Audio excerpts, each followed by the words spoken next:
Hey everybody, my name's Tyler Orr. I'm the creator of a type of therapy called constructed awareness, which we can call CA for short.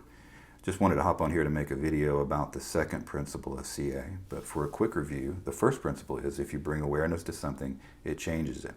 Constructed awareness clinicians like myself, we don't put any energy into trying to change the client's experience.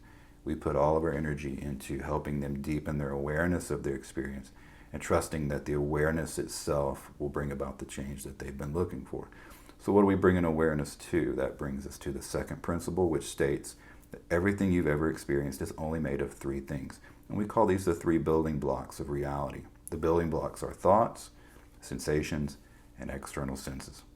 Think about it. Chew on that. Get back to me. I'd love to hear what you think. But for me, I've never experienced anything that wasn't one of those three building blocks, which is really wild to think that we can boil our entire existence down to those three things.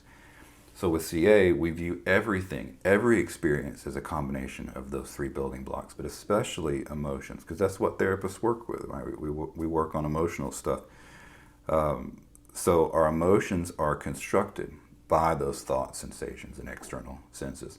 An example is imagine that something triggering happens in the environment. You see or hear something that's upsetting. What does it trigger? Well, it triggers thoughts and sensations. So it triggers thoughts, something, maybe it's memories or judgments or opinions, and it triggers sensations like tension, tightness, heat, those sorts of things.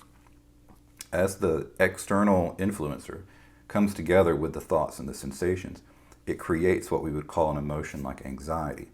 But anxiety is just a word. It's just a concept, an umbrella term that we use to describe the collection of all of those things that we're experiencing. And our minds do that a lot. They'll take something that's made of a bunch of parts and we'll put one word to it. Like it's easier to say I want spaghetti for dinner than I want boiled noodles, beef, tomato sauce, etc. If we had to communicate that way, it would be a pretty inefficient existence. So luckily our minds will take stuff that's made of a bunch of parts and put one word to it. Emotions are the same way, and I'll explain that. Now, before I do that, I wanted to say, I go so far as to say that I don't think emotions are actually real. And what I mean by that is you can't actually find an emotion, not in reality, not outside of concepts. So a good way to illustrate this is take something like a storm. So a storm, there's all these things you can experience with your senses. You can see the lightning and hear the thunder and feel the wind and rain. But let's say we were in a storm. What would you do if I said, put your finger on storm? Like, where is storm? You'd realize pretty quickly, well, there is no storm. There is nothing in that that is actually storm. Storm is just a word. It's a concept, an umbrella term that we use to describe the collection of everything that's going on in that. And we agree on that, so it helps us to communicate it more efficiently. Now, emotions are exactly the same way. You can notice externally that thing. You can see or hear whatever the external trigger. You can notice the thoughts that come to mind. You can see or hear them. You can feel the sensations in your body. But where is anxiety? You realize pretty quickly, well, there is no tangible thing that is anxiety. Anxiety is just a word that describes the collection of all of those building blocks.